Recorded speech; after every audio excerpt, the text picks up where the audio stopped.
Ewi abusiafo ye da mo ase ma mo mosem nya bra twen ya ma ya dan ye ho akwaba na afi ye de mpunimpo ebremo quickly mame enma avetu family ye ma mo hyeden na mahwe mo papa ura segved km avetu eta fere se gbojabi na wochida no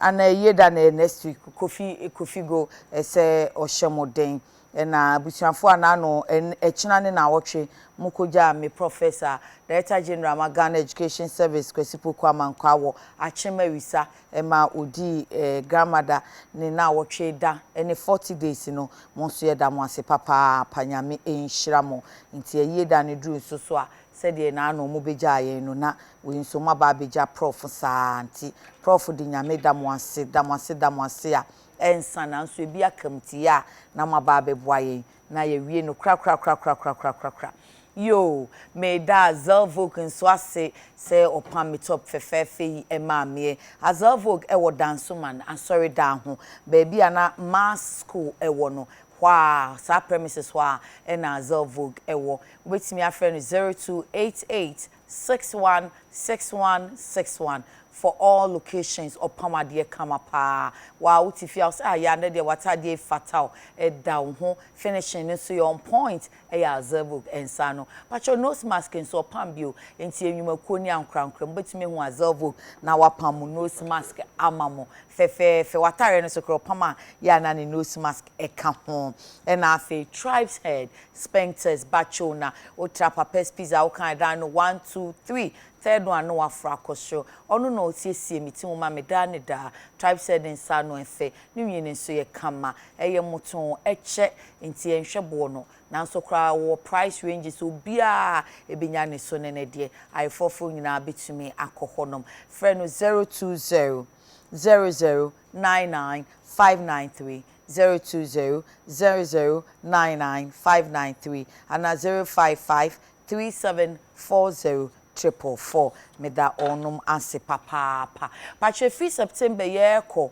edikosi November die anebra yebeka safe ye jai campaign ye na sesia yi die ye koto aba onse beka na otwe bia na ya home so wo ento abonim se de mra no eche no fisabre yakọ no mpunimpo adane no ho kakra ya ka chem say it's all about you eti de beboa mo nko a ene yebe ya dane mpunimpo mu say mumra chebedwa fiefo mana musifo a muyi wo mo so mo kosom mo no ye ne wo mo bedi mpunimpu ne abusi wo mo se constituency ho no etesen de wo mo hye mo bo no won mo aya mamo ana se bia kam de he na omo besia ye enti se onye mra chebedwa nimpo no ya aspirant mpo a ye betimi ne na bo mpunimpu na ye busa wo mo it's all about you mumunti ene ye ne sa ye ya ne ye kan ya kwan ne ye kan ye suku ne ye kan ye su say 1 week and 2 weeks near chassis say ye can akwan na sem ne kakra no ene jejejejai akwan yi obia na makwan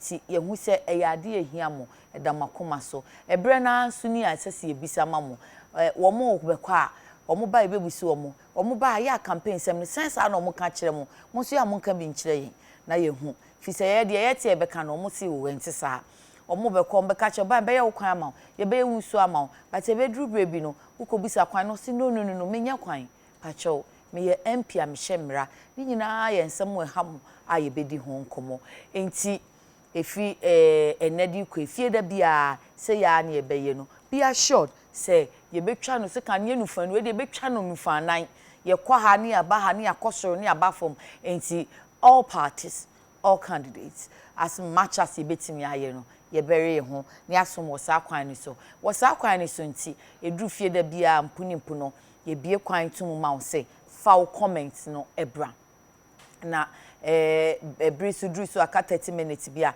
ye be ma kwan na wafre wasembisa wabaso bode wo kwan bi no na wo de ato nanim no atwra to ho wo de ache ne diary okwa ne re enfiu ehia papa nti ye be ye ne saa ama nti ene nipa wa ye honest na obi ano mpunimpu ye restructure di ana yasesem wo ya ye boa wa ma odi asi wadwene pi no ye bantima emrahye bedwani boy sasa pole afe na osi subi so ti akire wo twem me mato bomb Subi Mrashebejedi, Honorable Eugene Boakye Antwi, outside Deputy Minister, Emma Works and Housing. Wohu na neidie wabase subin Mrashebejeni enti yekọ subin na subin ewo Asante Mantam no emu specifically ewo Kumase na se yeka subin na eti se Kumase kroduane mu no efa no edum ekọ he Posego Lane ekọ ye Pampaso ene sa area so ni na Kumase kroduane mu no ehonom ene yesu bi mimi nye Kumase girl papa nti wo hwa baby am tie fifa na me ko check me 1 to 1 to hono matimi abuba che no but o be dey ye be ma first of all wa draw the boundaries no amaye 92 enipa ogina e wo honom no and so wenya no ase say 92 MPP anko parliament but ne friend not to force akode na 96 na no papa yi enene na nsampo no di ne birthday honorable lawyer pastor na Reverend SK Boafo ane oye chairman Emma Minerals Commission ono ena ogina mu ena owini sa abre no edi Mrashebejwe fie 96 ona na oye Mrashebejwe ni masubinfo okosa emprensa 96 2004 ode to ho ena honorable Isaac Osei enso ebefa akonwa no ya ene ono na kanenem so okoko board but sisi amini baby oye CEO no honorable Isaac Osei enso eto aso from 2004 2008 2012 2012 to 2016 na 2016 and aboga year o wakwantu mi na o share restaurant o say ono no I say restaurant aye no aduane nia oye ni say ono na ye chef no ti ono a na omudi ababonten nti owa akwantu mu a obaye wanya na easy there but he won and then Mrashebejwe fie nti the first term any that's brief history of Suben constituency ya ewo Ashanti region nti afedie meyi na che na maka ne ho asem kakrai yenko Mrashebejwe ni honorable Eugene Boakye Antwi honorable yemo ache mo akwaba yemia baya empomutisen yamia ye da senso share na che se wa dog ye be ye ni dey na ka je se mama opa mo atade ya ma ne pound face mask funka ho ya o de ka ho na me and because of ye we say disinfectant in here the face mask be fe pa papa ye designer pa se me share no kra mama UTV dey to be share me na you no bomb me hey e no get easy Pacho me da se pa ye da se so se wabie sa Adekye Nsroma mpunimpu ekọ constituencies eni Mrashebejwe fiefo ne ho no amayen first of all pacho mayen Suben boundary hey you man we can fight chakese ma etiefo titu Suben constituency titreni I friend Honorable Michael Dusebonsu on a PAM for electoral area coordinators and a polling station executives. So my tissue being true about Subing, Subing in Anopay. With the crisis assumed a mammo. Subing a constituency. Pacho Kose Okache me say me to me Dr. Kofi Abrifa Buzia and film history. Me so me chant ya mabuzia. Na maka say Subing constituency the first parliamentary candidate no. Na ye and the Buzia. Ora Buzia. Ora Kofi Abrifa Buzia na. And the Buzia. And the Buzia. Buzia na the constituency be quiet. And so now Oba Subing. As no be say Kowenchi. Okay. First seat Eugene so Ashanti Congress Party no be quiet. Oh, I see. That nyina abom. Na ni nyina aka Subing. Na half nyina abom. I see. No. That na bom. 19 okay, Ashanti first seat of the parliament. Nsroma ma bono ahafo or te bono for 1960. After. Okay. Nebuzia so na one. It Nebuzia MP or be quiet that time. Joe Wise or yes, as Ashanti Congress Party. Okay. And now after say Kwame Kobe Chimu no obesim oba when he was at that time no colonial secretary. Okay. In some Ghana ho na enka. Anyway, Subing medical MPP and I say UP MP sa aba Subing. You know Dika Ura Thomas Kwabena Aboakye onye baby crow. Or a Cambridge trained lawyer. Okay. Yes. Ono ye Dr. Buzia na 79 or somebody. Okay. Na rolling school by no call. Okay. after that that time na Subin Subin yes sanda Subin okay honorable Samson Kwakubuafo SK ono ba ono so 3 terms okay ono free her honor his excellency Isaac also refer his excellency because no high commissioner to Britain okay I'm also by also pay call 2 terms I'm a smaba okay na wona wo he na waba na mo London okay I want to meet okay but I've been back for a very long time the honorable Isaac was his excellency Isaac was in Eugene 2008 no oh I see and ono di nkunim okay and ono de ba na anye ya ma and abogasan call me man come try touch like sun adwuma no oh okay so what the bencher until first time or parliament in but your first time I will contest the first time I contested should be 7th of May since it was my birthday. 7th of May. And 2000. That was a bad birthday. Many cry. Too bad. And honorable Isaac was say, "You two of man on so be nya kwan drama. She be 2009. Okay. 2017. He also need my baby here. I'll call na Nsroma. Now a constituency Boakye is the 7th largest in Ashanti region and the 41st largest in Ghana. You see a new register number here, but that's what it is.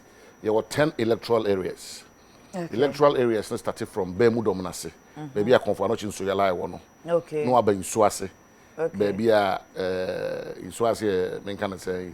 But when all the institutions from headquarters were Central Command, prisons, BBI, also Duno. Anybody from Suase electoral area. Oh, okay. Now I call. But yeah, okay, no watch. Say baby, say they are popular now. Man, food. South American. Bemu Dominase. Ona conference. Okay. Ona also your line so. Okay. No about Suase. Suase near Dumno. Okay. Ona police central regional command no prisons high court bibia wo. Okay. We call Fantinu town. Okay. Fantinu town. Ona ayiwo. Make us maybe gonna Fantinu town. Roman Hill. Cathedral. Okay. The Basilica, St. Peter's Basilica. I want to now, quite so government boys' school. Okay. And a sign war Premier Assembly Hall. Okay. And the Menshia Divisional Command, after the Zongo Police Station. Okay. In our sim. And you should be so far. So no about Asafu. Okay. I want them through my shahone woman. Okay. Your mommy were doing so as I am Masafu. Okay. Now Asafu so is Zion School. Okay. Tetina on a graphic wall. Dr. Selby. Anya hwe amanfo mutu kwan back Cape Coast e ba kan kota kra dia VIP fo ni na faka okay no akoda de so aba de so aba so ye e ho na GBC state office no Garden City for no e ho na agric for so insase bi ho e ho na ofiri ho a na kɔ amokom say me yesni no ho na me tifri. Okay. Asini be from home. Oh, I see. Free Kranza, free Munina Tini, Kumasia Mukum. Okay. In the honor, na maybe so to the American one. So I honor not here. No, or Miss Ashanti. Papa, no, you know. I know Miss Ashanti, I think 1941 already. And come your friend say, yes. Who free Abukumwa, now call Afro Quanta. Afro Quantana, make us say Children's Park, no so. Okay. Children's Park, the Children's Park, no. A Afro Quanta. A Kumasi Children's Park. A Afro Quanta. No about a Lobito. Okay. Lobito, dear. A one na titino, if a Lobito Bay, no some to na a sporter, na go for a boss opa. Na waba. A the Otabundi in Moscow nightclub, no. Nightclub. Oh, I see. Now, waba Amankwetia, so Amankwetia, I'll say Kumasi Sports Stadium. Okay. No so Amankwetia.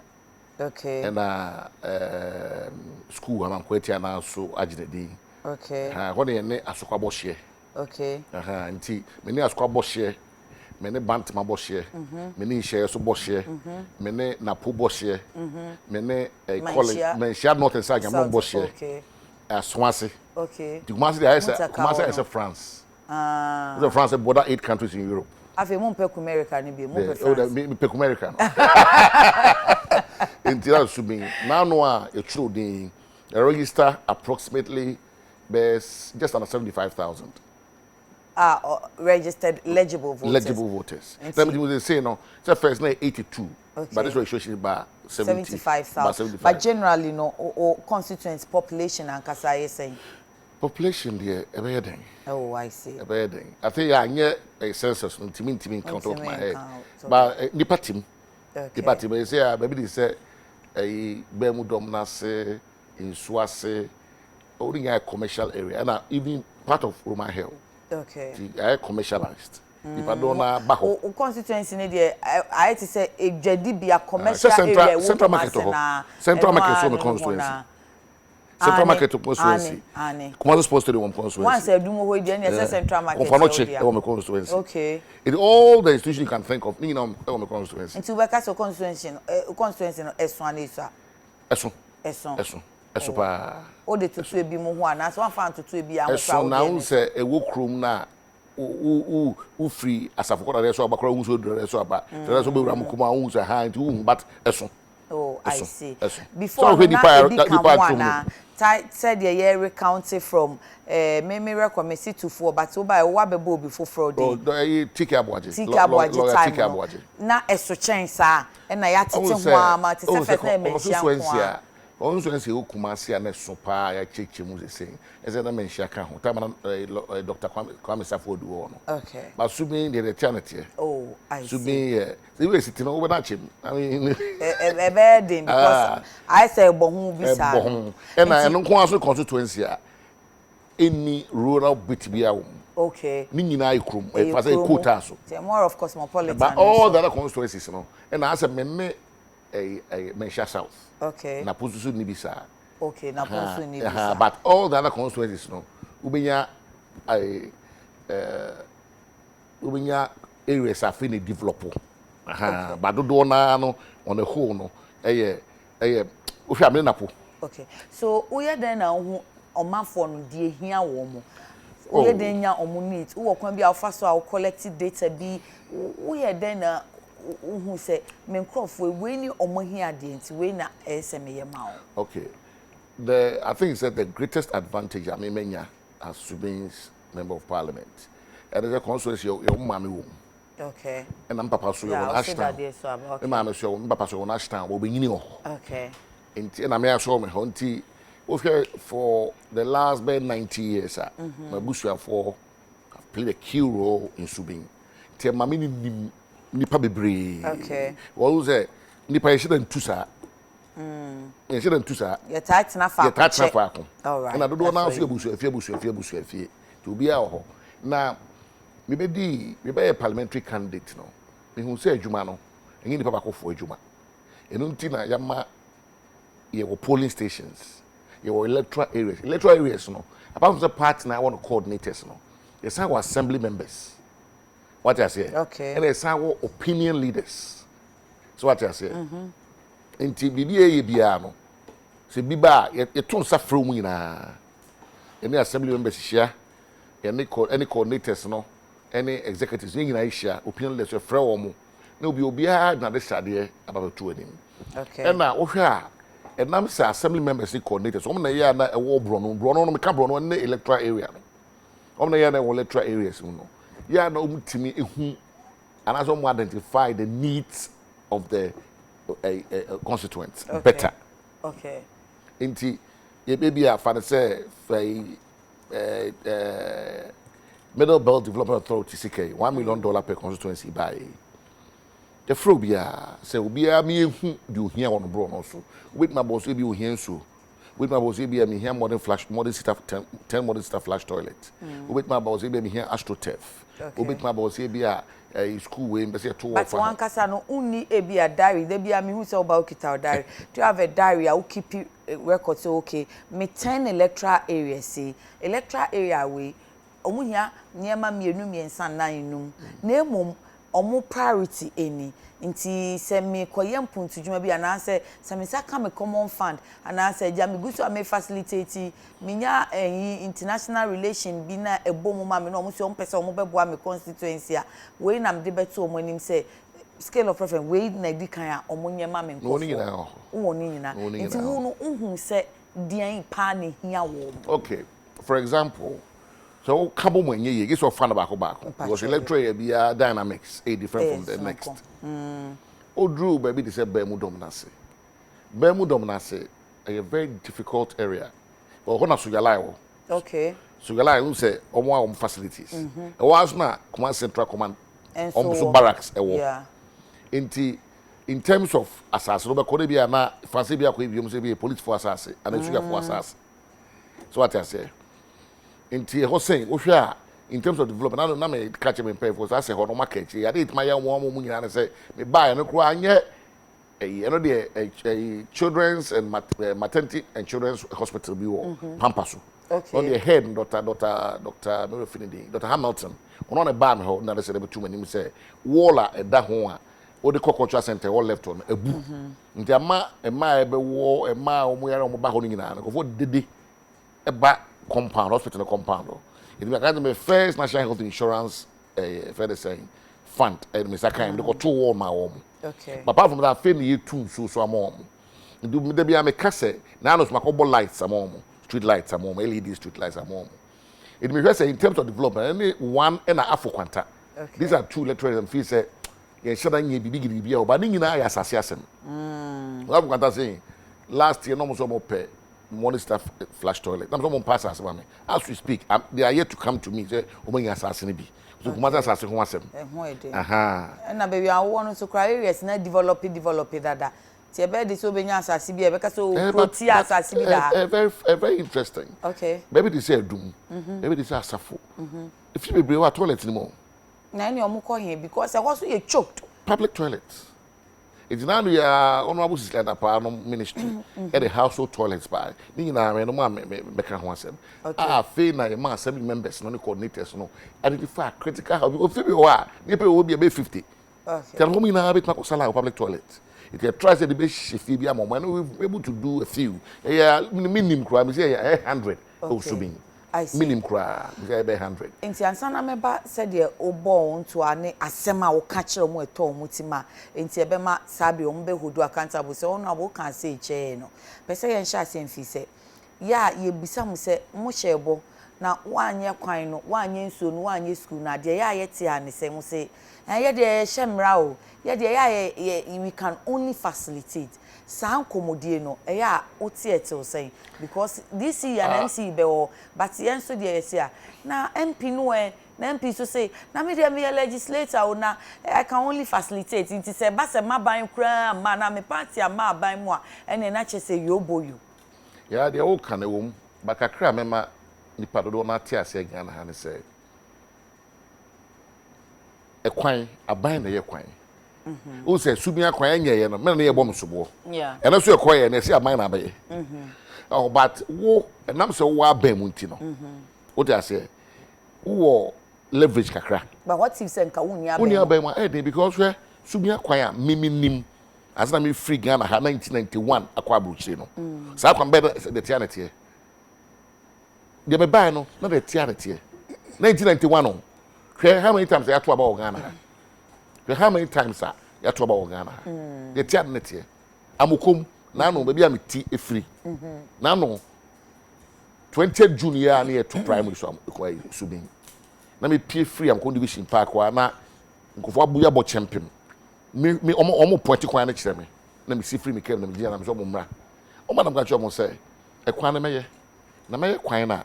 Gen came who say, a sican is out mind the baby. Be one who can say quine obey. Yes, because am I here? Am I saying here? Capacity somewhere because capacity no. Me capacity near lobby in. Oh, I see. Me capacity is a lobby. See, I didn't know because a measure na makwa pabo afwa na makaya ban. Authoritatively. That one you two primary see we are not no. Me fun yi. Say bibi efre bibi ja e share. Bibi anya shit anon chese afun yi da. Ade. Me sim WhatsApp messages and confusion that they bring me about Mukum rules and then I've put those people to shame in the name of God. You see, that is our problem. Maybe so you have done it. You have done it. Because time I can't say no. Nobody can but the say Kumasi Aquine 100 kilometers. I be no contract for no one airport no. Esi Kumasi Jum.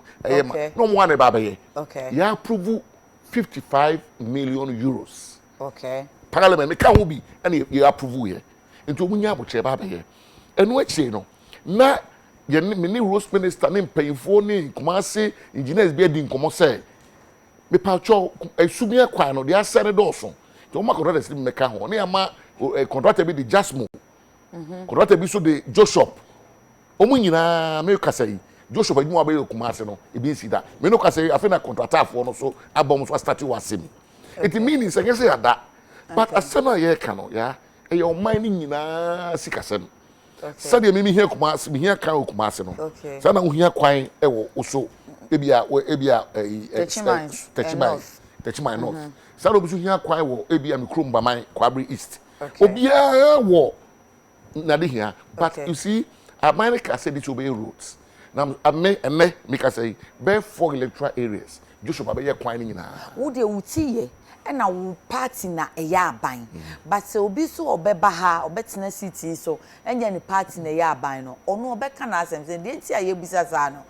Even Abaya Chinye was civil societies, maybe entem say bisa say, why didn't na MP no nya quina? I say MPs do not make roads, MPs do not build schools, MPs do not build toilets, MPs only make laws and they can only facilitate. Then another school so Becca say no, they are also parts of the arms of government, so they can get their common fund. No more their koye. And see do baby na mama or man for no more to abandon so or mu mete or mo fi say edru say ohiam puntu juma MP bekwa or say meyam puntu juma but edru so ohiam puntu juma say and some training crop busa MP say you don't know what you're asking. That's a silly question. How can you ask MP say anything on your kwan? But most mo kwa o si o meya kwan na mamo so o ka si ubusa say no de boshe ya akadan onipa no on dan o kan. But a school there, MPB Timesi. Okay. Because we don't issue common fund in school. Okay. Maybe a 3 classroom block, and we don't issue common fund. Maybe for the term of the parliament, you know, it's got to be 4 years. We didn't see. A capital intensive. Okay. MP Timmy Yaquine. Okay. Then what about once more? Can I say, Samanya Maya for Sika Bijusway? No, but I only make a 2 years. Obina constituent in a casa. Minya pie, a friend of Sequam, or Tamukum. So one more. I'll pay you all. So one more. So, Minya, I mean, the dear grow from Corabrim. What I say? Because I know so no home it's no. And I make a say, or say that Kunya who are the son of fee. The requirements with the first committee. I know I can now. Oh, but you see, sometimes, you know, you're not the panel Casa. Do with my kind of say, President Ashebo said, this year a year of roads. And to be fair, before I ever sorry, never rising on. That Tuesday, no. On a woman, what I bet now. It's kind of Puma routes anywhere ways, no. In Yano. Yours is a peculiar situation because who they would see because ABO before from Beba, like I said, and you're not buying a ho into your nose and area. No. And yeah, yet this dynamics be woman. What you say? There be. And I'll be with you on the other. There be. Nina pay. And Saturday in Anya. Saturday in Anya pay. There be. It's not me time, maybe be DMP. No. I could for a president. No. Okay, nti uba subeno. E dia na o catch them. In fact, at the primaries, you know, because na honorable was saying nanko was yanko. Ojinai, yes, Ojinai. And na utimi cream ne shewo. Oba first one na nye your birthday disgrace. And now the call. It is this time around. Yeah, subo. It is this time around. And what delegates ni muno. O can den a chromo. Now about the larger constituency in so then are some campaign message na ye. Okay. Maybe Bano. You see, when you are dealing with delegates now a separate matter. Delegates their party no epimuno. Omna hwe bia that's the polling stations in my in Jomo they have direct access to Omna ye jumano. In terms of the larger population there. Somewhere ya kwai Kumasi Sum and oh, I know the so by 10 honorable bar and it's some Kumasi flooded. And the Kumasi flooded. Yeah, I see. Because if you don't know, Sabe or take a course or a demolition be a zoo honor. Oh, yes, we go home. Because everybody singing and go for 69 so. He's only talking about for the Chabak room, never send for no man. And your flooding issue so. I will Kumasi say, it's just no Kumasi. In which the Kumasi you sort of be that as you need because Kuno, Kumasia develop to extend say, Ubia 69, Ubia spend baby atna. And Ubi de Subina de Abatusono. Oh, I see. Subino no. I hire him fan. Neba. Ocean say your own. You need to see me. Oh, the young call Kaya no one. So now, we asphalt. Oh, 20, 30 years, not eternity. Yo. Mobia and Roka was so. Mobia first so Emuso. Everything say 20, 30 years, not the eternity. I did some man obey. And insurance. Let's say Sudi and hoarding. Insurance and hoarding. Okay. Ain't you know where Amukum, American. Oh, that's to do Star nightclub. At the bad Bessie Americana nightclub. Nasa unyina na kwan ya ye dada. Ada na tu papa. Yeah. Soup Amukum kwan. Na search baby ah. I see. Baby ah. Americana no. And no dey a Golden Gate Hotel as I say no. Ah. It's very Americana. Do say ha, it is Saneba baby ah Shell filling station one no. I'm Shell filling station. The kwan dey Saneba no. Me communication officer Madam Ophelia Prembekese. You know, Obano Eugene no. Because me acting organizer honorable. Until the Enko constituency ho. Okay. So, o common fund ASN. Sisi a common fund. Common fund. We busa asem. Mechanic na actual sisi a. Sisi a MPB a common fund sen na munya. Oh, so common fund obi e nyina nyape. Nyina obi e nyape. Nti no de. Nti ASN na ye twama mu. It depends common fund ye de ni tua. Ye de ye friend say ni tua, ye de taxes ni tua. Nti me pa jo me ba o.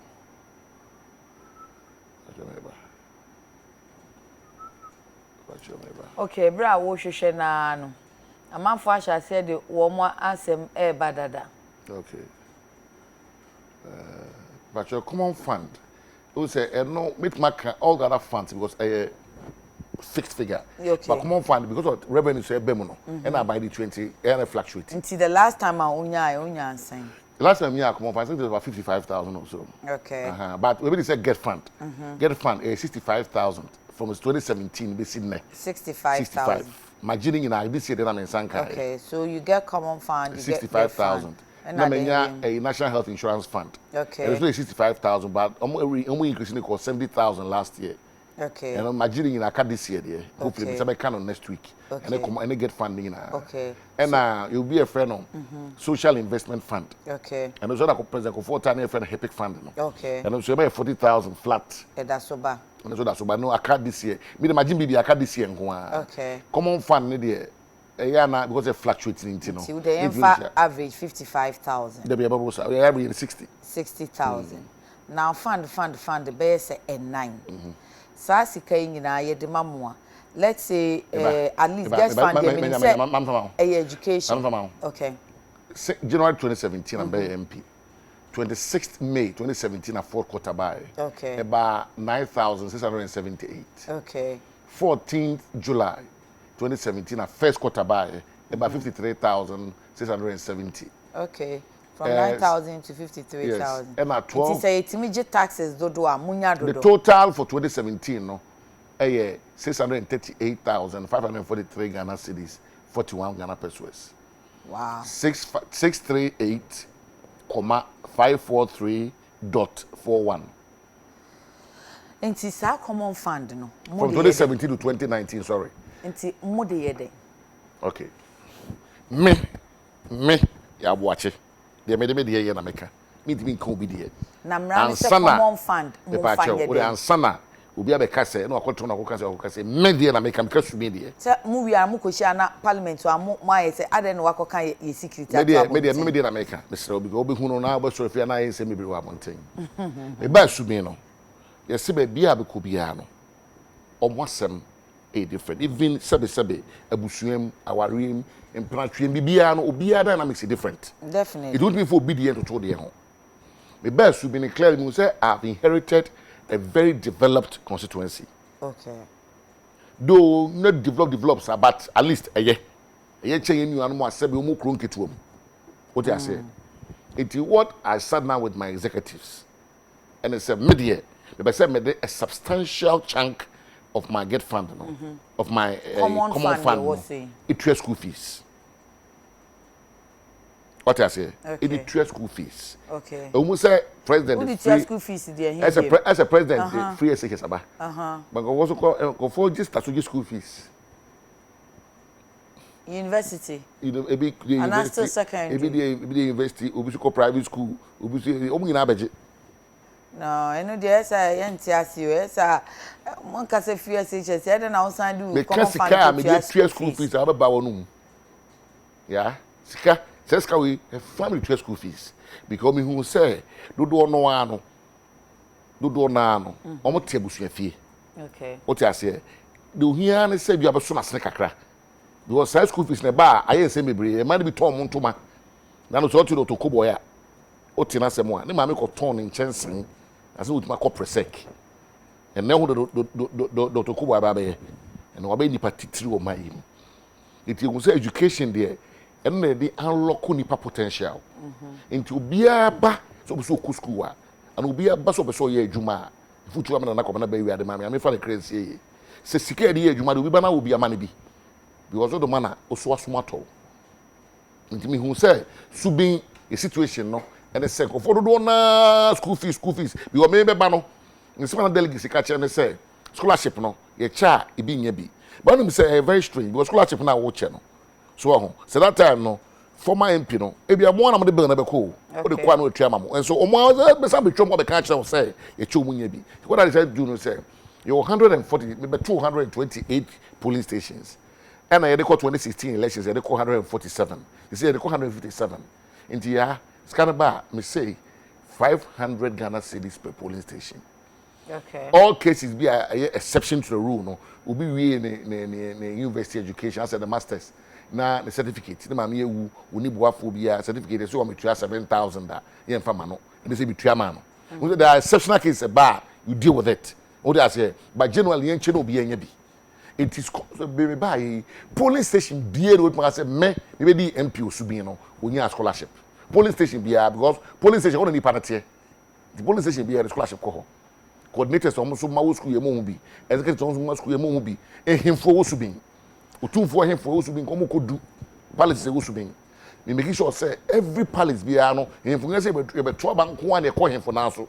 E man no mo na Ebia ka say doctor be a researcher me ready University of Ghana onye Dr. Mpura Asante oye say members of parliament chair of the District Assembly Common Fund oye 2018 was selected constituencies and no say common fund no mo de ye di tua hospital bills ye di tua fees ye di say na mo de say nwan kitikiti free say emran sheda na so as to how the money should be spent. Anything na ye ne sa no but averagely no afi bia wanya kra ubenya be say 800,000 because 4 years in 800,000 afi bia averagely be 50,000 approximately 700 okay or no said 800,000 in can ye oh yes common fund I'm telling you see the study found that 4 years, in all the 4 years, Afibia is 50,000. Okay. The study found that the MPs receive quarterly disbursements, averagely 50,000 Ghana cedis. This sums up to a total of 800,000 cedis in 4 years. All right. Because some of them are approximately 650. Okay. This year, but 800,000 roughly, and Yesika is Shasa.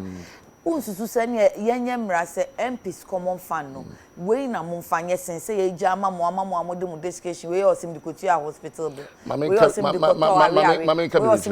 kotua sometimes organ nkofo kasa ya na asem no mu nkani nyina okay District Assembly Common Fund no ye the formula na eche okay say 100 cities na by the constituency bia mu 95 cities 50 pesos equal assembly ho. It me see ka mind the no. E mu 95.5% e ko KMA. Okay. Now by me 4.5% say me from what constituency.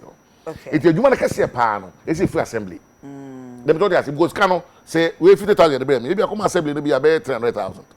So them sure no. Okay. 18 no so we can say wo hwe MP ho dey theater na aden na ya mo ne assembly because mo nyina no e wo se mo hye mra ba mo hwehwe mpuntu no so mo ne assembly no eni nkita ho na mo hu se ene sika no but me issue with my MC honorable Antwi.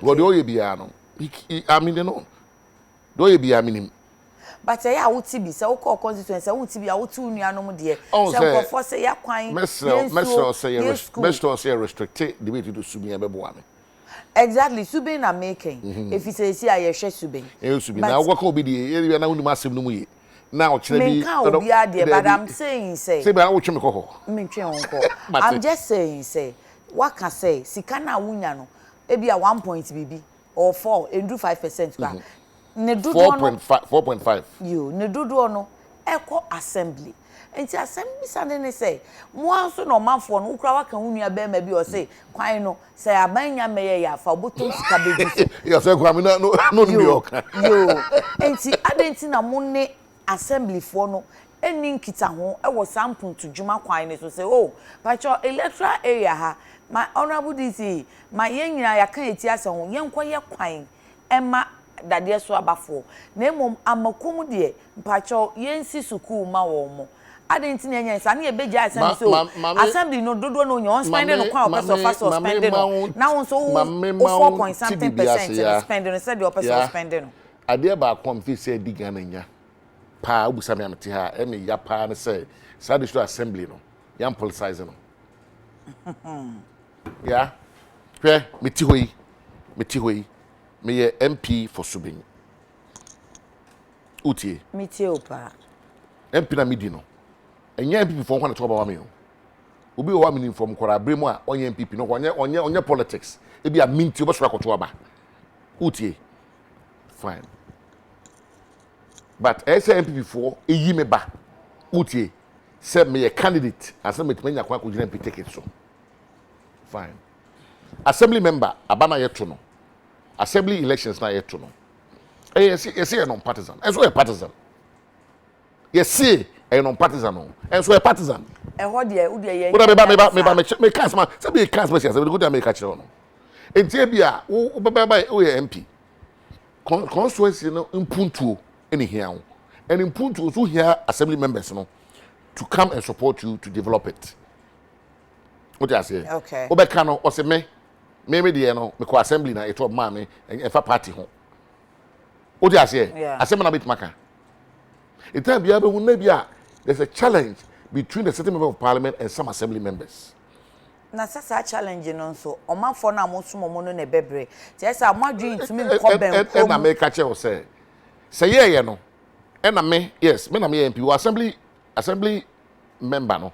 Oni budget bia ohia kan e obaba ho me kwan ya oro wa be lobby you se ko ka bi ma no o ti ase bibia but edu say edu ma bi na o ye bi ho dodo na obenye o madwen because o nyina dwen aha nti ba na sa pe e ma eye den ma wo se no bi be sima kwa akoye for example me yetu nsuo na de so aba nsuo na metu ye no metu amabro no okay me ni benefit bia wo e bia assembly members no wo ho no any coordinators any party for no be so no ma making sure say nsuo kania na ebu nti say kania na ebu de say bosu be kutu kania na ka you have to take that responsibility because them me adwuma bio ube hu no e bia assembly members feel say nsuo we came na be tu ye me say afa no be tu ye na make am because say they forget say sa sika na e common fund me ba assembly hall e bia assembly ni e de ye impuntu dwuma but so ono say aye partisan no on the party kuna so party at the end of the day say the ati say president kra no you obia ne toma no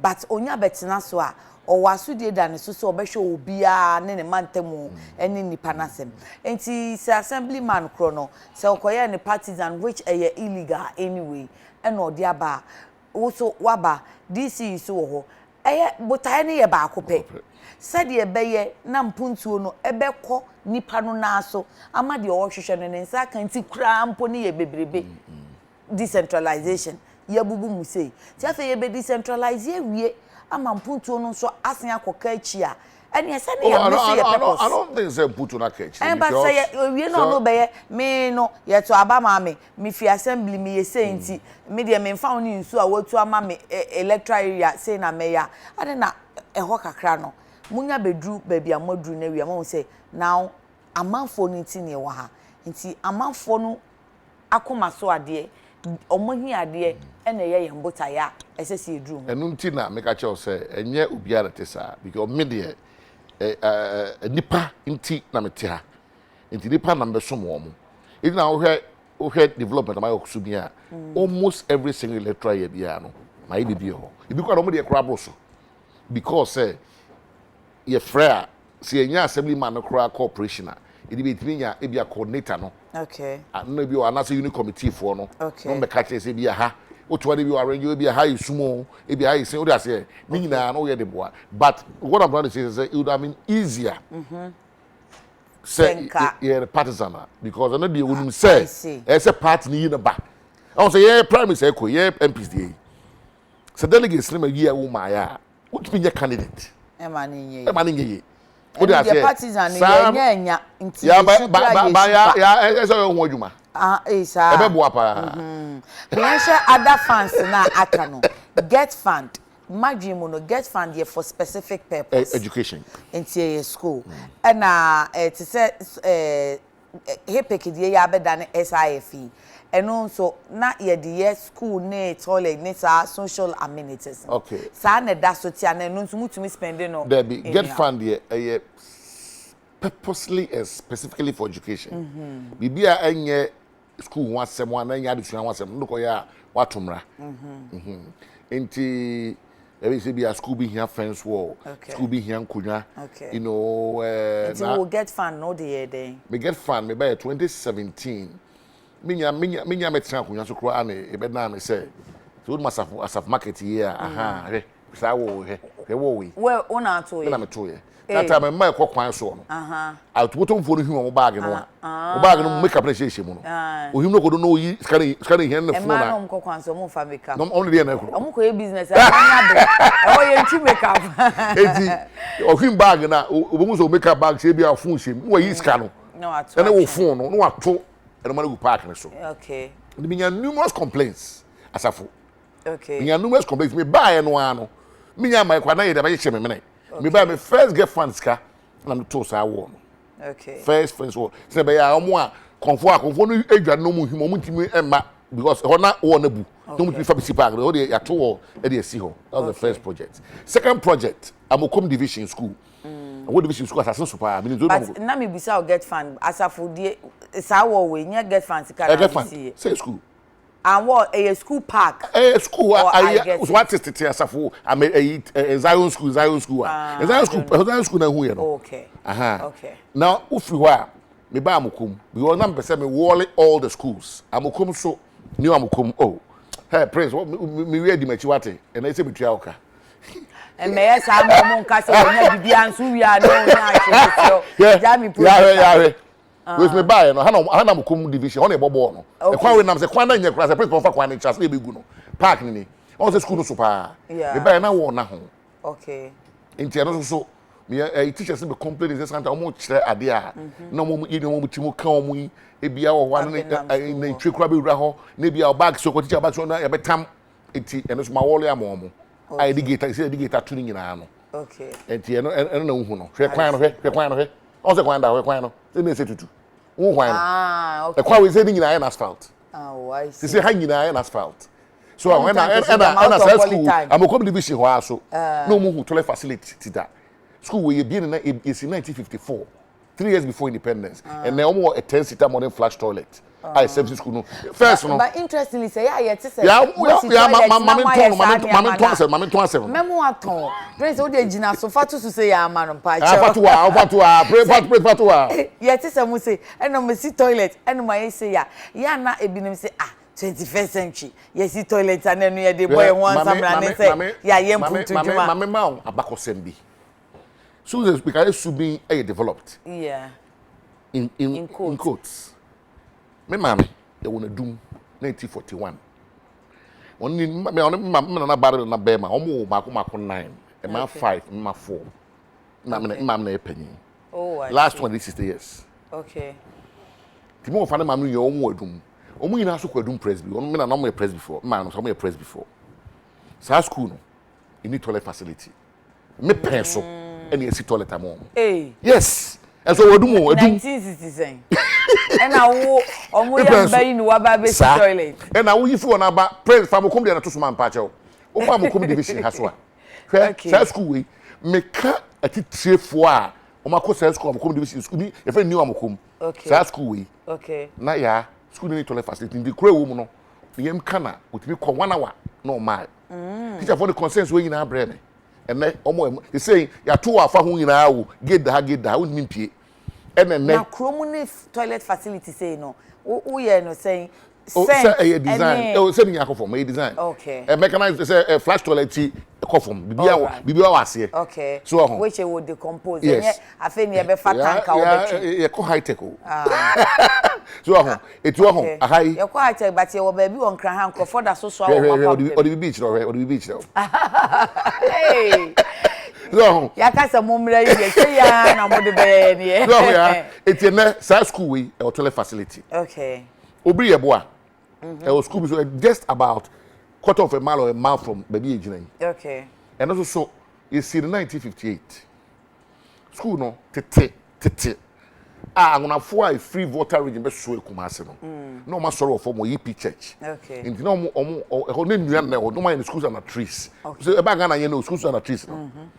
And na I'm gonna for paying for asofo no actual elected call that time Kumasi City Council na abrofo na wo so they call before independence so omo near school mom it's a 6 classroom block by ABC no class see we are omo dey that time Kumasi hina no ho na obri eboa otoso me ona so hwa in for na otoso me nsa omo need to so oh I see what I say na school no dey wo an ne ukọ a you see an additional 2 classroom block with a pantry amomo me no ka say kindergarten go so dey say kindergarten from get fund aye de ma wona mu I see. Enti NHIS dey no so dey dey. Oh, we get fund the contract about say it's can come the man be say so 55,000 be ko here. But be the say no man e be say ya wada ni fia dey be. Enkoda e ko chro BC or constituency na afi bia me be ya MP afi bia mo assets. Akura bia or form 1 or start GHS1 GHS2 no so the man of 5 exercise books. And so ya na yes campaign na mo dey. Na mo dem pictures afi. Na ya send me here. Ade na mo ko cha ade na. Onfa ade ne nkosa na anu yi comedy by kra. Veronica Bucket na mo san de mo photo abobo mo. Ade nipa no ko dey chewi aye enka team say me obi ebu ani. Oh, obesan ba. Ya dey ha obi ebu ani honi. We be na be see. Oh, okay. Nti enya dada animpo. Debi, dada dey our left. So dada na left. Oh, you kwa bia be hu eto we so. No mo so mu ni aba ya we am say so ya ye seeking that guys na ka ho. Okay. What do I say? Ya din dey so ka ho because e din no is money ti eche din. The din dey here so obo. Eh anya feel say e ye gofo ya onye ehwe. Nti we na be so he dada dey colonial administration see ni. E we the old one. Oh, okay. And I ever see we are so the kindergarten so ka ho. And you would you say team last 200 years. Oh. Because modern colonial masters dey da region na ho say ya. Na we refi say ya e da ya pa na no see no. E ho den che na unim sa. No dey. E da tat electric yom yina o na jash. So na kai wo say wo dey wo say ne ho ye. Oh ho be dey pa contract no. Na colonial masters ne na so a wasen abade. Wo dey more brains ya ba. E dey form wo. Wo try we form wo ye kindergarten ho. What but yen hwe enche mema nkofo dey. Yen kwa mankwati mami. Mankwati. Oh ya e kwa mankwati. Because ya na esise ya na e be. School wants be hear me pa. Yes, hear me pa because ya nye school aka me nti anim ha. Okay. E be say ka me do me ka mankwati ani. Mankwati. Kwe we 3 classroom block. We after 3 classroom block here. My seeking the curtain so amomo. And Prince with the photos no bro and we tell onya money photos we all right we am out there apaso akotwa ahomam oh afedi e ba ko e na enti omunya nko mu there by we is done say afedi e we okay but they are home crowd so my exam man on the 14th remaining now on the 14th remaining now on the 14th of this September month. Oh I see we are we you see kindergarten so amomo see am look say you not na you are not paying me the photos no bro okay Prince show be hu ready ni 3 unit classroom when you know and one left on and I was here another 3 unit classroom block you see and a 2 unit a kg block and also kg ni ewie and a 10 seater ma won na ma mienu me see 10 seater amankwati awa me see back on left me see back on right I see me call 1 year as a child me call 1 year when na ye omu neat omu de beto wodi yes apart from school no mu here be man for go na nkomo na ba you see ICT center so ho emmo One school. Why are they? But we know the good thing say yeah. Omo compound. Omo compound. Omo asase private mind no wonu na amo no. Okay. Amankwati electoral area. School ya ni omo hia de. And as apart from school no so why e bibi foforo aka ho amomo a eye omo ni because we say bi on ma mukra mu hu kan anything na muka say $1 million per constituency because e bi on mo abekwa ko school amomo so no omo na nye school no omo hia. Omo hia bibi foforo. Amankwati ya school ba ko a me no mu din kita ho pa because one of my constituency officers or teacher ho. What do I say? In the best, or ears and eyes. Okay. Ewo Amankwati. Ojo mama dey koso bia. Photo kan no them first photo no them. Enti Amankwati school bia minimum needs. E needs go mu nimi kwa na metweko. Me ya na do check the guards no mu nimi na mka say ngusi. ICT dey koka ho. Enti sometimes omo busa mo bi on so anamo amakoya mo. We say makoma ho because me school 1 year or so my can show. Enti I'm paying back. Oh, I see. And you pay back with your pocket money. Na ya obi akufa ko ni pocket money ko say Ghana pocket money dey okufa na say we still go school ho 1 year wakoma da ho but a lot of things I do for them. There are a lot of things I do for them ebia if you bottom oh yes say be your wife bottom na bibia na obetiri abasi guy ebi wife bottom ye dey ni man say taxpayers ka wo ho tenu an ebi dey taxpayers ka na hu evidence na hu ye no okay enti moye we nyina ene na chese mpuntu djuma na moye no enti I come back to my first question is I didn't feel we some munya mpuntu djuma mo say aban na eye de muntu mi nye ye kwan ne pe ma me ka bibi nchiro if there's one single administration since independence one man no mpuntu aben the political leadership His Excellency Nana Adodanko Akufo-Addo. Ghana fo nyina ntie no muntie na sopem. Ghana fo nkoso mompai ma papa no. Ghana fo nkoso ntoa ma papa no. If say ya say $1 million per constituency equivalent per constituency ya aye bi papa. Na sasika no anye bia ebaye. Me de ebaye. O de ebaye. Eba cash. Oh, there be say you de be ye mpuntu djuma because e sha say no DC no bi so mo say questions the doors. Questions the doors. Scan go DC for. Say ye nyina ya te ho asese questions nti wo be ba. By doors. Who can ba kwa na match them. O ka bo sa ya na bitimi chechim. Ya na me pese me born tofa na so anya bra chechim. Okay. IPEP no. Infrastructure projects no. They call parliament the whole of 2017 they spend their time there, you know. They spend their time at the passing legislation. Because president all 1 million you know. So legislation you are spending 1 million. But they are basic. You know the amount. Okay. Into legislation in the COFA, the northern belt, the middle belt, and the coastal belt. Okay. About into Ohia, yeah, over the belt, no. Bono, to say Bono East, Ahafo, Ashanti Easting, in the comprise the middle belt. No. Okay. Into Yang, you see you any Jordan, former MP for time. Okay. Is it Banda, or some Eugene? Okay. Or no, or chief executive. Into since 2018, projects with Brauhuno. A IPEP projects. So I tell you stuff like that. More projects. Okay. Any what I say? Me bisa say sikan eba say. And I make catch up. Eba in what form? Oh, make sure sikan eba is lodged with official legislation. I me brobi. Can me brobi. Official legislation now. The whole authority no. I'm not here. The funds are lodged with them. They employ consultants. Young MPs there. If I have a good music, a good contractor, I'm do with my I can nominate the go sit at toilet mame. But you have to go and bid. You have to go and tender for the contract. What I say, it be biano, Jordan kwa and to say wo constituency wa monya e ho faswe. Every ben na moye dwabo se deba ana forum e frem manfo constituent suben se o manfo de mampena na do bisa o kacha yen se de constituency ni hia no mo de bema o bema $1 million afibia na de aye ye de aba ye mfa nye den.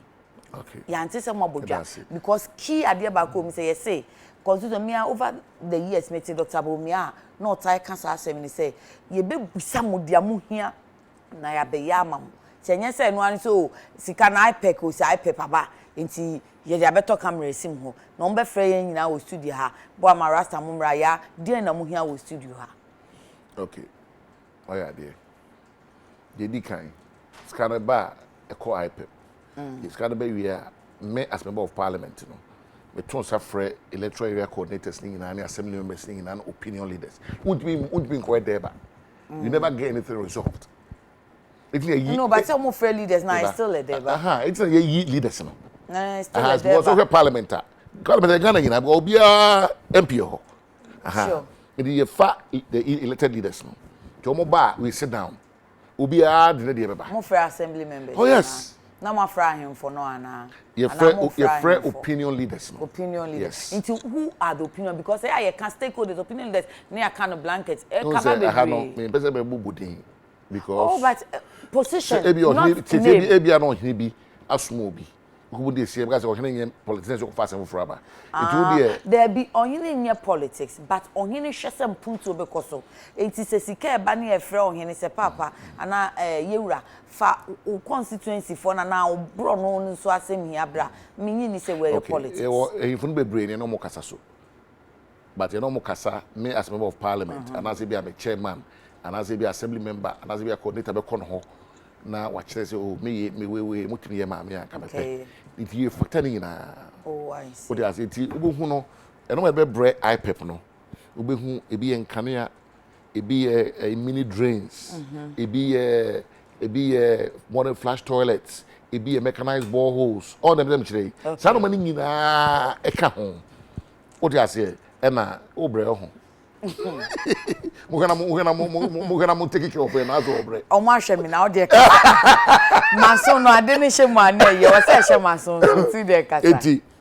Sa no we nyina wi a ne de bre IPEP for. The bre IPEP for na afei contractors no aba. So it's like a normal bidding tendering process.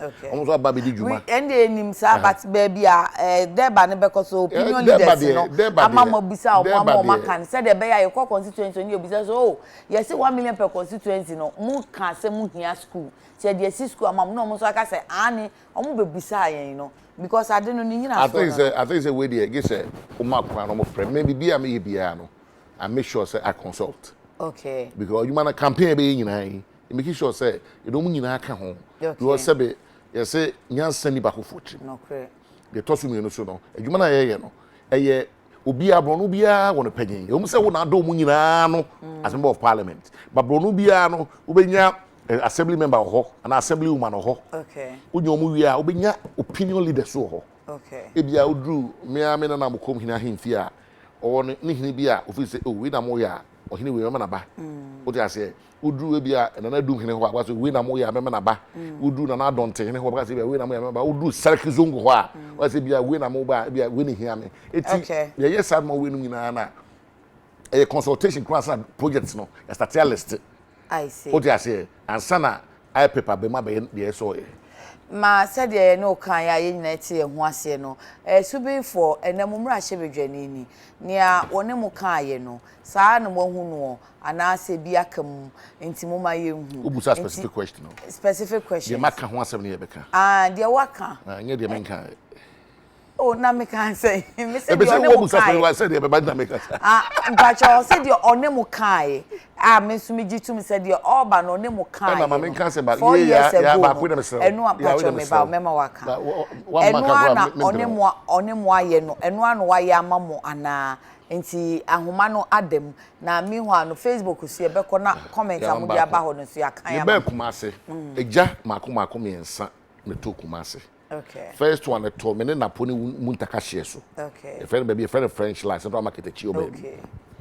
Second one a to PZ. That's the central business district of Kumasi. Okay. And the last final one was the last one to toll as of market. Okay. Now a to be ana let me tell share fire service officer no ho. A friend of Rashid. Dear I'm Alaji. The bia I jabe to bia me tuka bia na no mana a share kwa chire. Aden. No so hono abo busa asemo me gya no to ha yekobunsu ake se kokro from ana say ye call tech okay the people na call tech kra no a for say 20-25 minutes time be no obebunsu be yo mra no people na 25 minutes okay obedu ho no na say be share na share dia nam say bi we dey me ntiase enti before phone na me frɛ honorable osesi be Antwi mayor of Kumasi. Okay. So on the AMC, Kumasi for 5 constituencies. I'm afraid I'm to say, una aban di Kumasi association sa. It in patch mo passase. Na me piska near 2 borehole. Okay. Iti oye no kache Rashi we are Omra office. E Rashi fire officer no. Komku share. Nyame fa de enche. Omo a present so, okay? Any each no. Okay. Fire service for na present no mo yasase ho. No mo. You see me no ka say, me ka say me mu nyam say you more a 30-liter capacity of water. Oh, okay. At a cost of 86,000 Ghana cedis. Mo. In the common fund no, e money bi no. You say ti jato Kumasi a. Enya fe na Omo be ko take cancer. Debi. Okay. What you say? Tell ya the friend say tenders no. The issue car na isurugum no. Time ya tenders no what time ya fail. Now we one painting ho. Ya painting bibia me din na bo ho. One farm ho crank enye wa. Me bo ho pa. Kombe den hu se una wo se din ni hia. E de Boakye wo lobito se eka one of the 10 electoral. What am mean? Boakye akwa aba. Bema na Boakye yadom. Yeah, I mean about Metonka. Yo, what's them say? I must say MP cat and talk children's park in WhatsApp. Okay. Na person me who say MP children's park e dia na mo no tu afa. O hwe se de wa aye nwura akonkwaje wa afa na. O mo person de so ye ho bi. De to so me no ye adum ene Roman hell ne sa city ko no. Traffic is too much. I said Traffic. Okay. Too much. And then only assembly no ya fa because maybe a o me come ne sa areas on the why parking e kwan e se car mi no na famu no kwan na ye ba ko na nipa na mfa na car na mfa e no me ba fire parking na Boakye se we di anka wo se wo ko assembly ade na wo musa DC DC menya DC abitanti menya ma MP no ni DC e communicate die o mo nya bu eno anu no a una mo ko to ade wa dum ni Kumasi a unya ba bi parking wo de waje store na de car na ti wo fra na fakulty nwure asemo na wo say lobito no electoral area ne so bro no ben so pa na ofrefi but me wo deep water MP Hold me pa.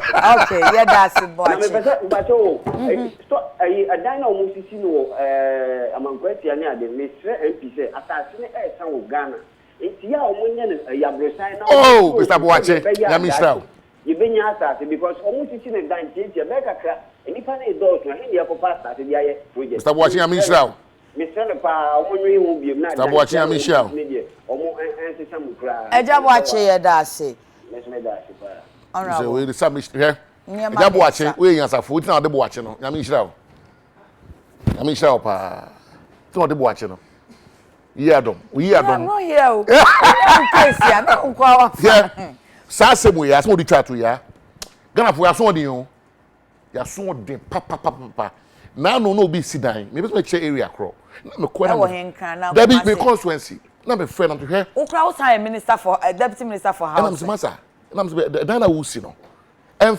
Chelsea dan muso flow na say the population is singing and then you say kosoro because any space what I say eti say population no enyini a na dan e flow a na esibi wo so yeah me kan ma no wensi ko waboso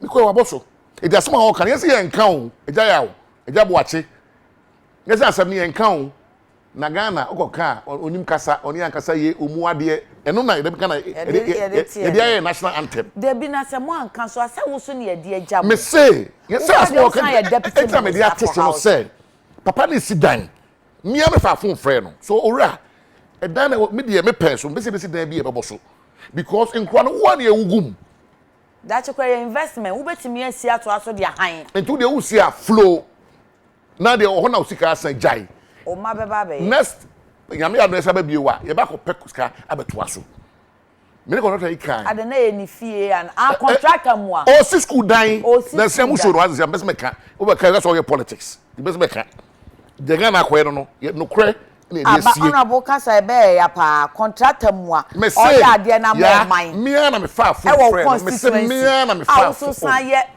deputy minister for house ya ne dai o enti san wo jai ne sa oh me se ya ne dai o na Ghana ha no musum grofo musum ka mo boy pa asem si a ye be kan tan I said dey wo me nkofo be na wanya yi ensentrofo yi o de me kwa ba me yo there be nyabotre Helena no Helena it's a kan oh mami thank you yes I credit be she Helena why o aba na say me hand wa photo do credit man nyina so there be nyabotre sure to Helena o KTI Helena kwa ba yes net say me pa so be say we san me say can you say children's park one mo any park children's park okay me pa so children's park one mo na wo kan wo pa so mo de be ho me si aye na enya asam kitu akra akonfo children's park one akonfo se de musu guo no mo ji akonfo bag ni na se for na no crampo no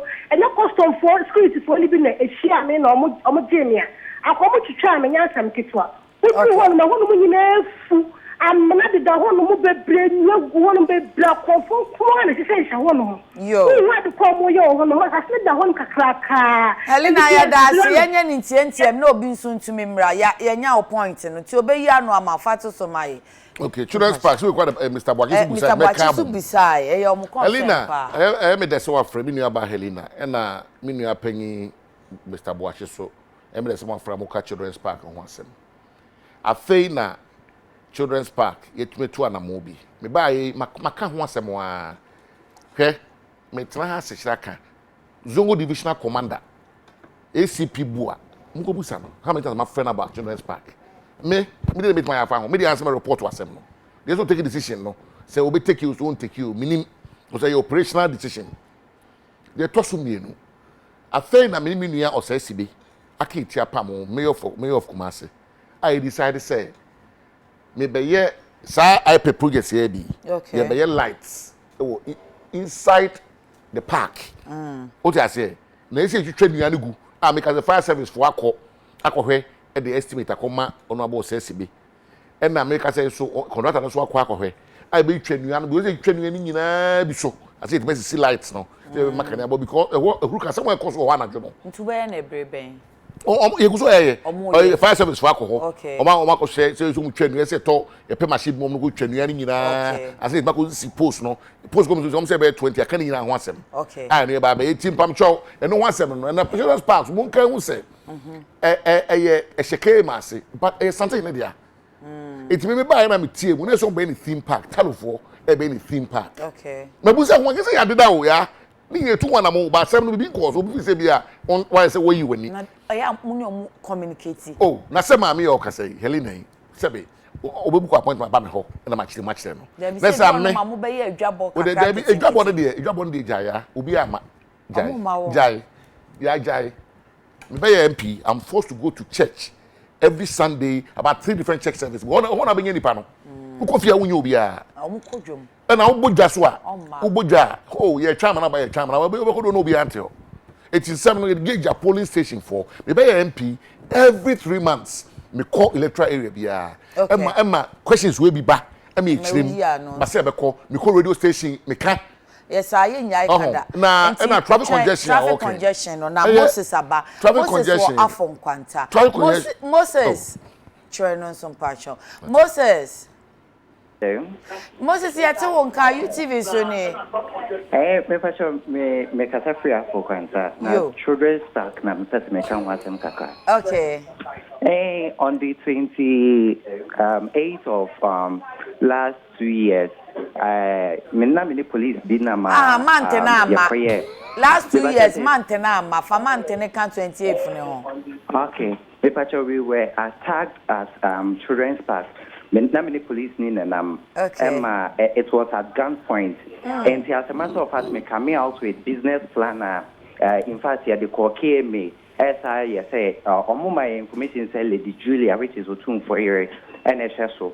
So I have vivid business planner, a bit many recreational center, resource center, and a bit creative over 1,000 direct and indirect jobs.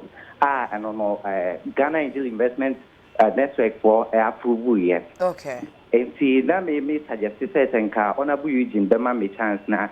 I would have come out with to discuss with them and also to dialogue with them. Okay. Moses, thank you. Fatu Sunati, no. Children's Park, Moses, near Caribbean, to one. Children's Park Assembly, Moses. And the sitting assembly member for Afro Honorable Daniel Tue Champo. And on the campaign. And on the campaign, the 12 man by. But me catch us to us and get transfer. Okay. Oh, because one, you were the Magana ya do yasama yano no. You were the two largest divisional commands on the constituency. Okay. Central command, regional commander. Okay. Police. Yes. And the divisional command mention. Ni me naso. E wa sentiment. Okay. Yet adna we cause wa sentiment. Yet busa hu ya. Ye we frɛ obɛfrɛ be so wonim kasa. Oh, say ya kronfo. E no me a den of criminals.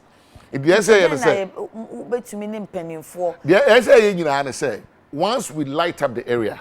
Okay. E be den because omuntimi ntra ho. Nanu ya decide nanu ya Mr. Say me bon kan ya fi labor akusi an junction. E wona me no furu kombo hye. Ya start ya me ye. And I'm catch us no say me say me children's park. That's Kumasi City Mayor. And I will say so me ya. Ti me no ka say Alhaji Rashid akoho.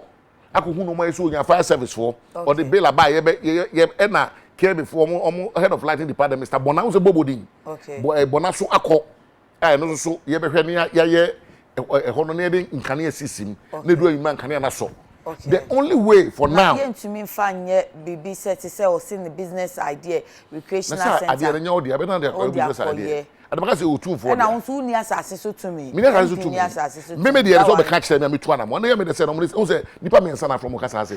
Na untumi ni omo ni nko yewura ho na unni yewura nkodi ho nkomo say yewura. There be say yewura dey no police for na say boko man. Okay. Yewura dey no ya fa ho. Okay. Yeah, because yeah. And the yanko congestion so time na congestion there. Congestion there. Asma okay there. Asema na okay no. Na me think onko assembly ho. Asema na ka so yina no. Debbie MP. Oh, Debbie, but I said you don't have to be an MP. So the only maybe a swoko. Now soon to me one, yeah, mammy, honorable or say, yeah, mammy cut Mitchell. Kumase, care me. Okay. May ex-official member. Okay, yeah. Yes. Because of your MP. But maybe you can switch no can you assembly member. Now make us in the actual. You can make Fanti Newtown coordinator, no friend. Say bibi sa koso ho e wana me dum phone no e wana me dum phone me ntiri o kakra adan na me nua na assembly member ho te na wo frɛ me and they say fa ho because me as we ja me frɛ because bibi a MP unu assembly member ho na se claim fo aba no mo ye bibi ho na nya die je unu na onyo ma onya claim ni ono ye adwuma na wo frɛ me chenkran na wo frɛ me no na won kan chente na kwa assembly way na baby say sometimes wo ka che wo mkusua my uncle Facebook. How do you say your point of correction is Kumerica, not Kumasi? How do you, Mate? Okay. But that's not quite the passport there. That's not quite the passport. Kumerica passport. Kofidro, I will lobby to lobby. I don't know. And then the other bond. Yako, no go see the papa. Me that go see the papa. Yako, go be. We refuse to TV. So when did you add we are friends. Kofidro akwaba. Kofi Pacho, UTV no, jump volume no why? Not see your phone so. Yo, HS who that until the also who lobita. Minu no. Me honorable the honorable nka me Erika kansu abna adiana area ho. Ye kwan no. Okay. Ye wo adwuma no na mafo kadafa na me friend de kenya kwanya wonchim kakra ma mafo nti emfa adiana ho. Yo, Kofi Edase. Nzumedase. Nsu abna chiro. Benjamin Kwesi Wilson Faka Kofi de Onansa bom. Also good morning sir, please I'm watching live from Kumasi Asafule Baranabout. Please ask honorable member of parliament. This is what is that for almost 1 week. Indeed, the Benjamin Kwesi Wilson. Okay. For almost 1 week, the lights have been off, and it's every evening around 7 p.m. Hey, MP. Benjamin Kwesi Wilson. Annie, sure come home. Where we? And Nima to Mood Habib. Nima Tumud Habib say, good morning. Please ask Honorable that there is an uncompleted library at Asim Boys Junior High School. When will it be completed? Because it's been years. Asim wo Mpachoni 3 my. Okay, boys school. Yeah. Okay, really can go fi. Now no we be kwan e wo lobito ya be kwan ni na makwati ya kwan ya krakran be mi no bi o mese sheriff no ho no de come Mr. Kado ho no na eja bedu anim ho no ene ya omo anye na go fi insu abra no me no mo kan sa kwan na ka mo de ko aduan na ho no so na insu aba na fa na mo se kwan no e an engineered road engineer for bro fo go fi me a politician no engineer for no say e an engineered road meaning say e kwan yen hye na nyeye no e ho ni so no mo de atoso no e kwan a yenyi drains ni na yenye no o mutimi ngu asphalt no so e do man touch no ba go fi contractor bi abasese on yeduma wasim so ya unya ho a time ko hwe contractor for no mo ye airport no mo ne ba be say adwuma no o ne ba be drain say adwuma no ni sa kwan ni be ye ni etuma guzu ye ya ensuo brand ye no ba be ka ho me show sa bo da ben o so fe no ma start o start this week ya o mo wasim match no ali and da ho asim ko mo site o mo ye adwuma okay ya we monchi monko minus ano my dream we dey ohwe na monchi monka pa nipa ewu no anyway anti wona why sad dream me na say 50-meter dream okay nti ekufo adem ko try work say house am fa so asu bi fo nyam so ba kono no all right we dey ministry na ye ya ministry na ye Benjamin was semestral light of asem no waka mate me pon program ya mebo owura Kwame Ajima Budu Adama na MD ECG na ka go na no so ko se na chema huntu bi bona ba so se kuma se de dum so no so ate ye mo ase bi da so course on time e bi onya hu wo sa area ho eti me bona mane na ya hwede be ya fa ho e na ni ma tu asema waka ne no kre se eti bi nye bi bia wa asema be model school eti na no sa kwa na wo kana no kwa na ke for be some dey project bi e se obi enya na kwa na be se mko si modern flash toilet or esi minti ade bi ombe ye bibia akofro ombe model school aban kase de aban ba eti se de president for time piki bi ye no onde asemsu ba be se de asem for now no nivo mbia ntimi nkoso ho ye nye ntiem comment ne do so pa Antonio Obiabla de fie kuma zongo pacho wan sheda anka hwe o complaint na nye comment your comment why Tom Haruna said TK from Tema community one side 20 I think you know where I'm coming from I mean my political affiliation but Honorable Eugene is the only MP I like in NPP party. He respects, he respected so much. Okay, he respects, that's what I want to say, so much. He's humble and respectful. He likes smiling a lot. Hey, not the accolades, but I mean, he likes smiling a lot and be doing that, so you won't hear the pains. He's gentle. He should have been the NDC member. He should have been an NDC member. And in future, he will be a flag bearer as NDC. Has no trial by choice. Anyone can be a president in NDC party. So please make up your mind. You are welcome. Opoku Kojo Bright says, what this man is saying is not true. Please, what has he said that is not true? Which man? Enoch City Senior says, good morning, sir. Kumasi Subin is developed on its own with many young people. But these young people walk around without any job. Ask Honorable that, can he boastfully point out one company or business he has established for the people here? Hey, job, patrioto company. Musa Abatwa in Kumasi, I absolutely agree with Toby Afede, the 16th or the 14th.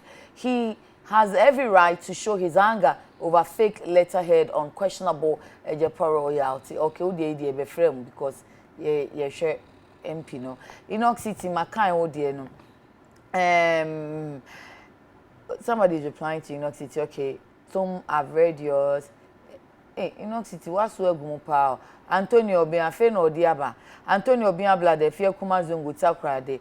Honorable Eugene, why is your President Akufo-Addo cutting sword at this 11th hour? By now, MPP government should have been commissioning projects and not sword cutting. Mpacho ni question no de twa to. You do so no way ya no. Na dem me say so dan kwa afọ omo so na omutwa ba omo hu omo obi ka no ma correspond to te but afebi sister ya I need Benito Usubios on your mpunimpu yo ya te ya de ne beba why ya be friend no ya ne be bon ko mama mi aka no ntokwankwa na omukun aha o mu fa mu comment mra na MP na ba na emisa no mamo no obi si ya mamu nka yesi akwala nka nche panyi say you are lying no nanso na najo oba pa o say stop lying. Honorable Eugene. Pacho na waka entro no kansem no wo ho na waka say oksise we ente sa na fe yetimi agina so na ebusa no kosa say wo ka no line no nko ansa misumi ni we mi hu Vida do face sister ya Honorable has done well. I was living at Fantini Town. The Amakom Road has been there for long, but now I'm here in Accra na nti wo hu so wo maye ana wajinedi. Okay.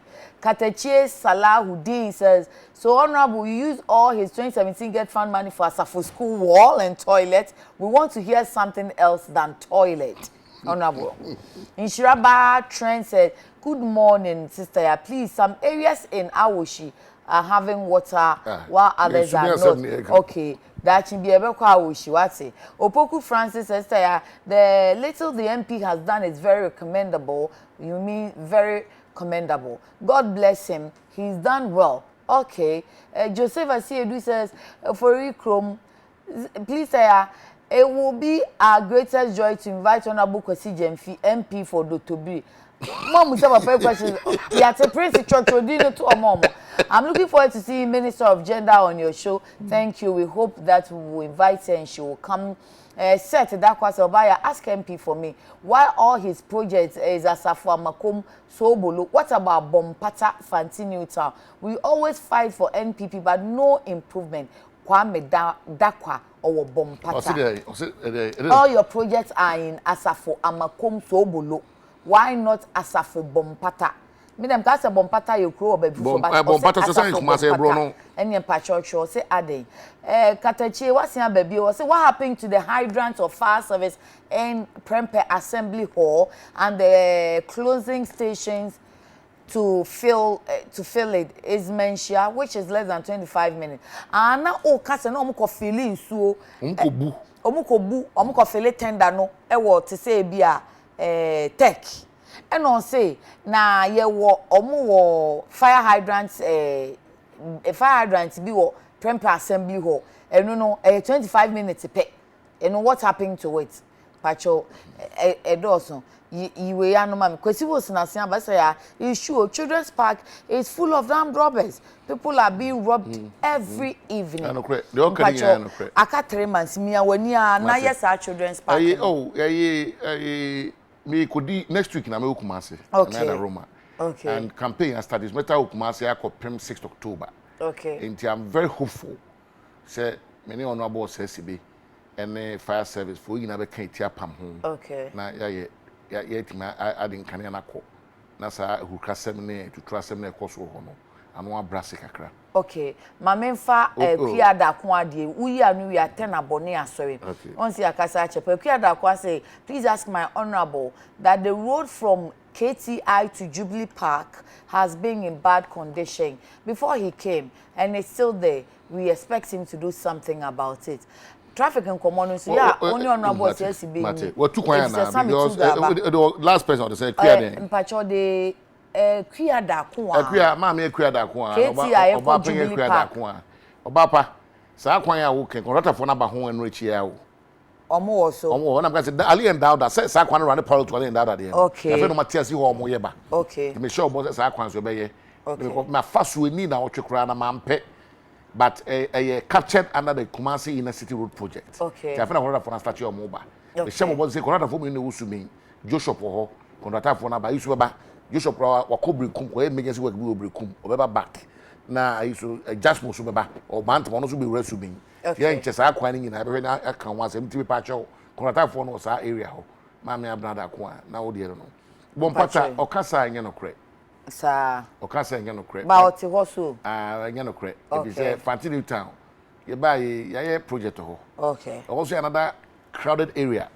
But the team solar powered mechanized borehole. Okay. I'm sure say umbi ya me ahwa. Fantini Town. Was a building ni si ani mu.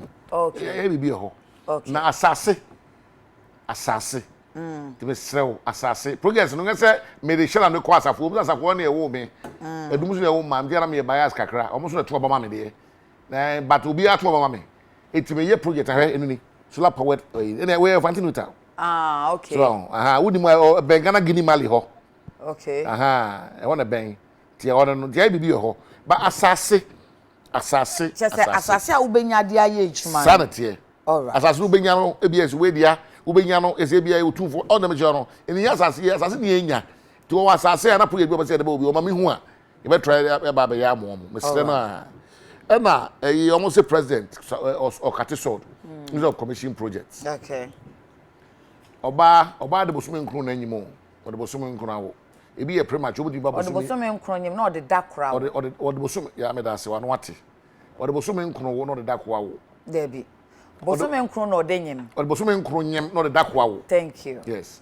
Enti the nkofo ke kana na wo katwe ya na mo cast magana for mama futu bi jo mahama o transfer mfie nwotwe o the vice president mfie 9 efie mien sankra ne kakra the president kakra so was about president 4 years e bi mahama kate so commission project 2016 na enye news ekufuado ye so in 7th of January 2017 afena ne 4 years e ba be so so o kate because mon kan hu say progress be brewa ehun Nsroma parliament ko be wi ansana ayi loan ya approve ko president ko nya kwa ka so no enye da ko asem ti mesre mo munya president Kufuor ho ayi munya no ho abotre na adwuma wa ye as president e bi si man mu da na ye be ko election be yin nyina che se ba betra maka mu de obi aba be kan de na obe ka de wa so ache na be hu se adwuma de yaye nti mesre mo utan okodu ana oyinimi ketuo adwuma de wa ye bi wa me hu se Ghana ska wa ha e bi kire impuntu MP bia na MMDC bia we tuma be di one dance. They also jobs. Asemo. One day should one factory I can once in and it's about Sano mano. Ya so be otikuma se ne memi sano ma so da yeda. Se kuma se bobi to was with adwuma ye. But na shift. My grandfather was a timber merchant. A ho say we ho na poku transport ho na wire for ho na PM in council no one seminar ho na OPD ho. Sa pute mo askwa be say interchange ni da no let one ni na ho baby ufri araga airport ba interchange so let one ni na ho nya na we ya afro interchange no ho nya ya afro o tra ho na so me me wa sorry bi o Christ embassy wo ho na me ba ho no ho nya ya afro so no e na ofro kakra o let one nya na so mills okay e bi Lebanese e bi tete YF escafo na me e na that na go for shift o tra tifa say asawu dum so gu ho KBL, Guinness, Coke. Oh, Kumasi pa na yes I na adwuma wan di Kumasi no.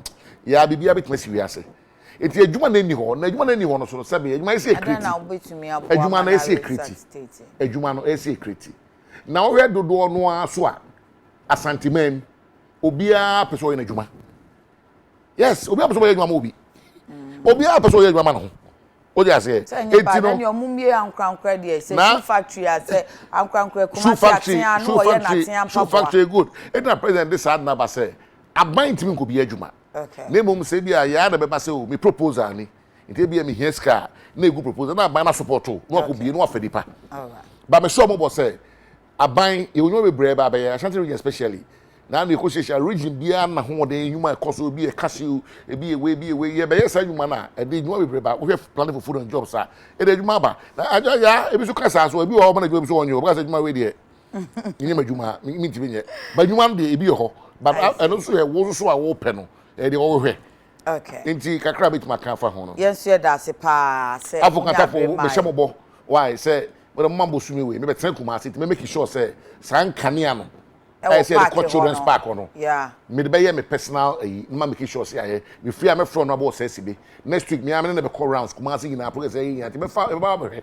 na ntanimu animu ya no. Se machine go ni scan to kran ko han bi. Na me twani na me sisi post no.